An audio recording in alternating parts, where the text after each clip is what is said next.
আজকালকার ছেলেদের কি বলবো? ব্রেকআপ হইলে এমন একটা অবস্থা করে মানে দুনিয়া সব কিছু শেষ হয়ে গেছে। দোস্ত আমার সব শেষ হয়ে গেছে রে। আমার সব শেষ।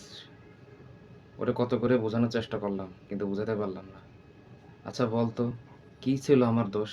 আরে বেটা, চিল, টেনশন নিস না। Always be single. লাইফে কোনো প্যারা নাই, টেনশন নাই। কিন্তু আমাদের ছেলেদের তো আবার একটা খারাপ অভ্যাস আছে। একটা মেয়ে খোঁচা দিলেই মনের ভিতরে আবার লাফ ওঠা শুরু করে। দোস্ত, 3 মাস তো হয়ে গেল। এখন একটা মেয়ে আমাকে মেসেঞ্জারে নক দিছে, বুঝছস? এখন আমি ইগনোর করতেছি কিন্তু আর পারতেছি না, বুঝছস? একা একা ভালো লাগতেছে না। এখন ভাবতেছি মেসেজের রিপ্লাই কি দিব। খবরদার মেসেজের রিপ্লাই দিবে না, কনভারসেশন ডিলিট কর।